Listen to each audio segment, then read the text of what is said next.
Hi, my name's Adam Rogers, Technology Manager at Trelleborg Offshore, and today I'm going to be talking to you about polyurethanes. Firstly, what is a polyurethane? Polyurethanes were first synthesized by Otto Bayer, who went on to be awarded the Charles Goodyear Award, which is the highest achievement from the American Chemical Society. Often, polyurethanes are referred to as plastics or rubbers, but in fact, they're a classification of their own, with properties that mimic both plastics and rubbers.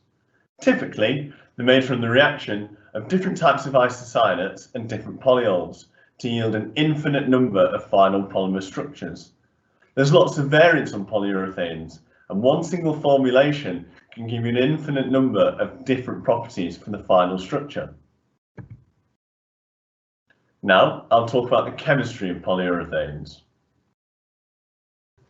The starting point to all formulations are these long-chain organic molecules with various molecular weights. This can vary from 400 to 4,000 Daltons.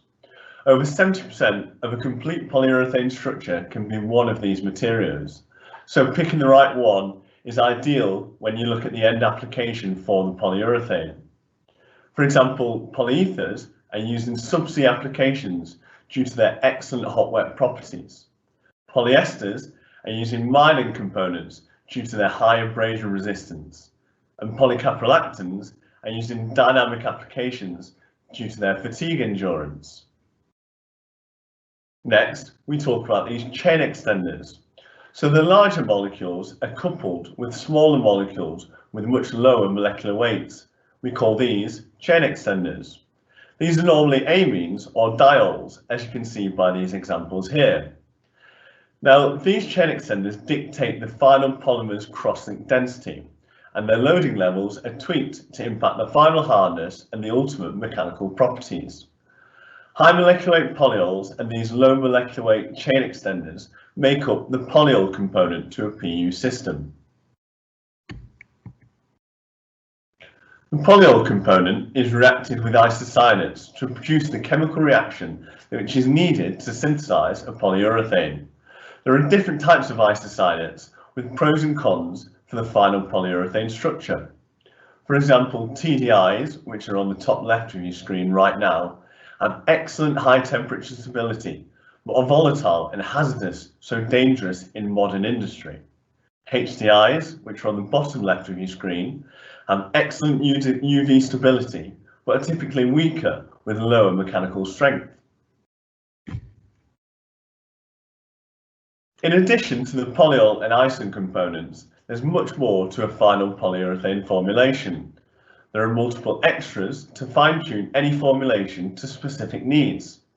Things like reactivity, density, colour, and rheology are all impacted by the final 5% of a PU formulation, and we add things like catalysts, pigments, and various fillers to change these.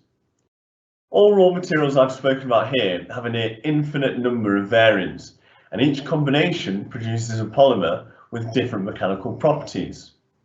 Flexibility in selection of raw materials allows for a final formulation with specific target mechanical properties.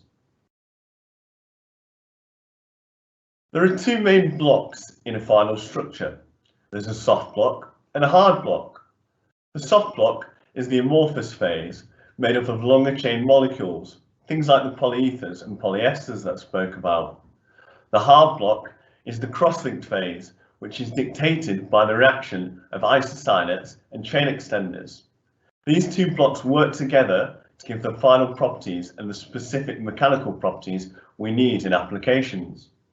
Thank you very much for listening today. If you've got any questions, please get in touch. Thank you.